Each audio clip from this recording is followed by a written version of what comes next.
야, 4시간 달달하게 녹는다? 3월 18일 공개된 스나이더 컷 모두 재밌게 보고 오셨나요? 오늘은 지난 스나이더 컷 리뷰 컨텐츠에 이어 영화 속에 등장한 다양한 캐릭터들과 떡밥, 이스터에그, 약간의 비하인드 스토리, 조스 웨던 컷의 거지 같았던 장면들, 마지막으로 이 영화의 속편 제작 가능성에 대한 이야기를 해보도록 하겠습니다. 야, 잠이 안 오더라. 자, 들어갑니다. 렛츠고.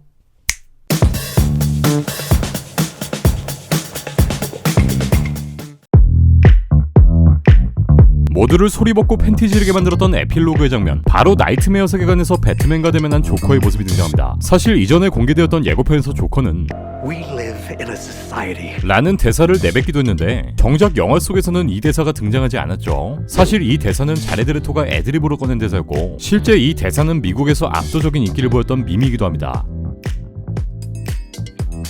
이 장면에선 원작 팬이 아니라면 다소 이해하기 어려운 말들이 난무하는데요. 아버지, 어머니, 입양한 아들 같은, 왜 어른 일에 꼬맹이를 보낸 건지 토론해주지 라는 말을 꺼냅니다. 여기서 입양된 아들, 더보이 원더모드 배트맨의 사이드킥인 로빈을 뜻합니다. 이미 지난 돈옵저에선 이 로빈에 대한 떡밥이 등장했고, 스나이더 컷 공개 전 올라온 마더박스 예고편에서 또한 이 로빈의 묘비를 비춰줍니다. 네, 이는 바로 원작 코믹스에서 조커에 의해 죽음을 마주한 로빈의 사망 이벤트를 나타내며, 원작에선 로빈의 죽음을 통해 배트맨은 엄청난 절망에 빠지게 됩니다. 이후 배트맨이 흑화한 모습을 전작인 돈옵저에서 확인할 수 있는데요. 나이트메어 세계관에서 조커가 이렇게 지난 로빈의 죽음을 들먹이는 것을 보았을 때, 지금은 제작이 취소된 배트맨의 솔로 무비에서 스나이더 감독이 이 에피소드를 다루려고 했던 것이 아닐까 예상됩니다. 또한 조커는 다음 대사에서 너가 그 여자를 죽게 만들어서 세상이 이 꼴이 됐으니 바로잡아야지, 불쌍한 로이스, 세상을 얼마나 더 파괴해야 하는 거야, 넌 스스로 죽을 배짱도 없잖아 라는 의미심장한 말을 내뱉기도 하는데, 이는 이 나이트메어 세계관에서 사망한 로이스를 뜻하고, 앞서 스나이더 감독이 공개했던 스토리보드 속 내용처럼 자신을 희생해 로이스를 구할 수 있었던 배트맨이 결국 로이스를 지키지 못하며 이 나이트메어 세계관이 열렸다는 것을 의미합니다. 이후 배트맨은 할리퀸을 언급하고, 이 대사를 통해 이미 할리퀸은 배트맨에 의해서 사망했다는 것을 알 수 있는데요. 사실상 버즈 오브 프레이나 더 수어사이드 스쿼드의 중심축, 여기서 엄청난 돈벌이를 하고 있는 할리퀸을 죽이긴 힘들겠지만 배트맨의 솔로 영화 프로젝트가 무산되지 않았더라면 할리퀸의 사망 이슈를 보여주며 다시 한번 대립구도를 취하게 될 조커와 배트맨의 에피소드 또한 암시하는 것이 아닐까 싶습니다.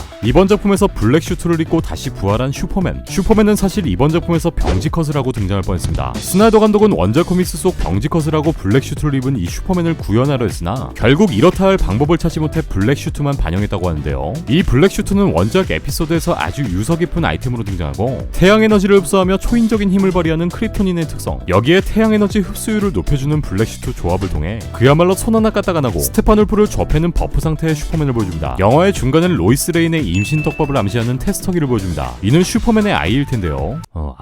아니야? 지난 리뷰 컨텐츠에서 잠깐 언급드린 내용과 같이 이 스토리는 원작 코믹스의 인저스티스, 그리고 앞서 스나이더 감독이 기획해놓은 스토리보드의 내용을 기반으로 하고 있는데, 임신한 로이스 레인이 사고로 인해 형체를 알아볼 수 없을 정도로 잿더미가 되어버리고, 이는 이번 영화 속 나이트메어 씬에 등장합니다. 여기선 렉스 루터의 인저스티스 리그를 통해 다크사이드가 다시금 강림하고, 멘탈이 박살난 슈퍼맨은 반생명 방정식에 굴복하여 다크사이드에게 굴복하게 되는 미래 배경을 보여줍니다. 이 스토리는 속편 제작을 통해 그려나갈 예정이었지만 모든 프로젝트가 무산된 현재의 상황으로선 볼 수가 없겠네요. 이번 작품의 최종 보스로 등장하여 그야말로 손가락 하나 까딱하지 않고 엄청난 포스를 내뿜은 다크사이드, 이 다크사이드의 수건 사업은 바로 영화 내내 떠들어대던 반생명 방정식으로 이 공식을 통해 모든 생명체의 자유의지, 그리고 우주 전체를 본인의 의지대로 조종하고자 합니다. 이건 옆 동네에서 타노스가 그렇게 모으려고 발악하던 인피니티 스톤과도 같은 존재지만, 이 동네에서 이 방정식은 물리적인 실체가 없습니다. 영화의 엔딩엔 어텀 스나이더를 기리며라는 문구가 등장하며 2017년 아쉽게 세상을 떠난 잭 스나이더 감독의 딸을 추모합니다. 실제 이번 영화 속에선 이런 홍보물이 보이기도 하는데, 이는 미국의 자살 예방 협회 광고 중 하나로 자살한 딸을 추모하기 위한 스나이더 감독의 특별 컷이기도 합니다.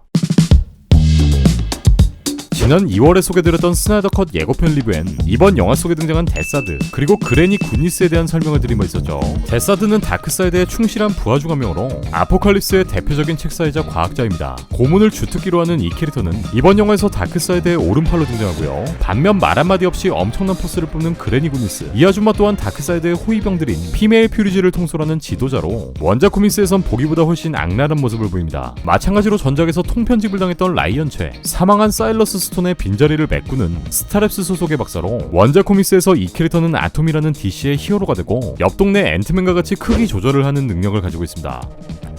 새벽 4시인 줄 알았잖아. 이 캐릭터는 아이리스 웨스트, 원작에선 베리 앨런의 반쪽이 되는 캐릭터로 비로소 이번 스나이더 컷을 통해 본격적으로 얼굴을 비추는데요. 얼마 전 이 캐릭터는 내년에 개봉하는 더 플래시에 같은 배역으로 복귀한다는 소식이 공개되었습니다. 옆 동네 데드풀의 원한이 된 캐릭터 데스 스트록 또한 이번 작품에 2차례 등장합니다. 본명은 슬레이드 윌슨.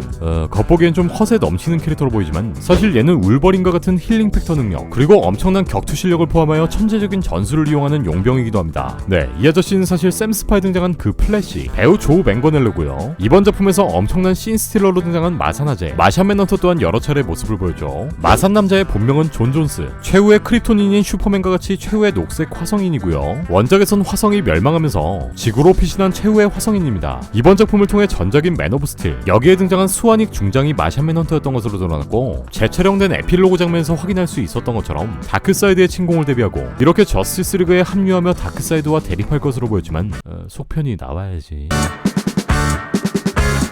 이번 스나이더 컷엔 반지 닦기의 주인공, 옆집에서 열심히 3편의 각본을 작성 중에 있는 데드풀, 배우 라이언 레이놀즈가 다시금 반지 닦기로 등장할 것이다 라는 루머가 있었지만 결국 반지 닦기는 등장하지 않았고 고대 그린랜턴 얄란 구르가 등장합니다. 잭 스나이더 감독은 최근 할리우드 리포터와의 인터뷰를 통해 이번 영화의 에필로그에 등장한 마산맨과 웨인의 만남, 바로 이 장면이 그린랜턴 존 스튜어트의 등장신이 될 수 있었다고 밝히는데요. 하지만 워너가 이를 굳고 반대하며 사용하지 않았으면 좋겠다고 했고 야 쪽팔린단 말이야. 때문에 이 장면에 등장하는 캐릭터를 마산맨으로 최종 합의했다고 하죠. 라이언 레이놀즈를 연기하는 데드풀은 이번 스나이더 컷의 개봉을 기념하여 이렇게 본인이 판매하는 에이비에이션 진과 함께 자신의 살아있는 흑역사인 그린랜턴을 대략 10년 만에 처음 관람하는 인증샷을 남깁니다. 네, 아직까지 가지고 있는 반지도 인증하고요. 여기에 스나이더 감독은 나중에 법원 가져갈 테니까 두 영화를 같이 보자라고 트윗을 남깁니다. 아유, 이 비극적인 영화를. 더 배트맨의 촬영을 마친 멜 리브스 감독, 옆 동네 거장 루스 형제는 직접 스나이더 컷의 출시를 축하하는 메시지를 각각의 트윗에 남깁니다.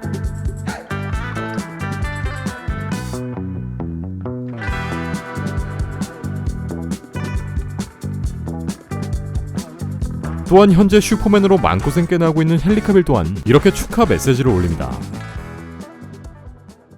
자, 다음은 우리가 4년 전에 봤던 머릿속에서 도려내고 싶은 그 개같은 영화 속의 거지같은 장면들을 함께 볼까요?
Trevor.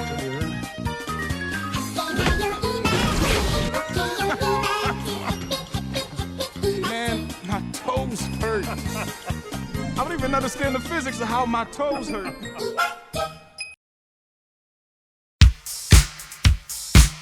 자, 그럼 이번 영화 속에 그렇게 떡밥을 많이 집어넣고 저스티스 리그의 속편은 왜 나올 수 없는 것인가? 이 영화의 속편에 대해서 정말 궁금하고 바라고 계신 분들이 연병장 3000바퀴인데요. 3000만큼 사랑해. 애당초 이 영화는 2017년 개봉되어 지금껏 4년이라는 시간이 흘렀고 무려 3년이 넘는 시간 동안 팬들의 염원을 담은 캠페인을 통해서 기적적으로 제작된 영화입니다. 일단 워너브라더스는 영화를 제작하기 위해 예산 그리고 속편의 성공 가능성에 대한 확신이 필요할 테고 때문에 지금까지 문제를 빚어왔던 워너의 수뇌부의 성향으로 봤을 때 사실상 속편이 제작된다는 것 자체가 하늘의 별 따기인 셈입니다. 이번 스나이더 컷이 직접적인 흥행을 위한 극장 개봉이 아닌 HBO Max 그리고 VOD 공개를 선택한 것만 봐도 최대한 작품의 터치를 줄여서 R등급으로 공개하고 이게 수익을 위한 영화가 아닌 팬들을 위한 완벽한 서비스 개념으로 봐야 하는 거죠. 또 속편을 만든다고 해서 완벽한 흥행을 보장할 수도 없고요. 사실 지금의 갓동님도 이래저래 완성도에 대한 이야기가 많았던 감독인데 잭 스나이더 감독이 그간 찍어왔던 영화들을 보면 감독판은 정말 재밌습니다. 재밌는데 문제는 2시간짜리 극장판엔 불확실성이 존재합니다. 우리가 본 4시간짜리 스나이더 컷 또한 영화를 개판 쳐놓은 2시간짜리 조스 웨던 컷과 비교해서 그렇지 사실 이 양반 영화도 4시간이 아닌 2시간으로 만들어졌다면 뭐 발로 만든 조스 컷보단 훨씬 좋았겠지만 지금과 같은 완성도를 보장할 수 없을 거라 보고요. 조스 웨던이 전작을 개판 쳐놓은 건 이번 영화로 증명됐지만 걔도 이걸 2시간으로 편집하는 것도 꽤나 빡셌을 거예요. 때문에 스나이더 감독의 작품은 지금처럼 스트리밍에 최적화된 작품이고 이러한 스트리밍 작품의 경우엔 거대 자본을 때려박을 수 없다라는 딜레마가 존재합니다. 뭐 어찌됐건 이번 스나이더 컷이 나온 것도 DC 팬들에겐 기적 같은 일이고 잭 스나이더 감독은 결과물로서 진짜 기적을 보여줬죠. 잭 스나이더 감독은 직접 이 영화의 속편은 없을 것이다라고 못 박았지만 사실 나중에 어떤 일이 일어날지는 아무도 모르죠. 일단 호들갑은 떨지 말고 조용히 상황을 지켜봐야 할 것 같은데요. 이러한 상황에서 유튜버 타이론 매그너스의 인터뷰에 출연한 스나이더 감독은 만약 스나이더 컷이 성공했다고 가정할 때 워너가 연락하면 복귀할 거냐라는 질문을 받습니다. 그리고 여기서 스나이더 감독은 대답합니다. 정말 이상한 일이 일어났습니다. 하지만 절대 안 된다고 말하진 않을게요. 라고 말이죠. 숨 참자.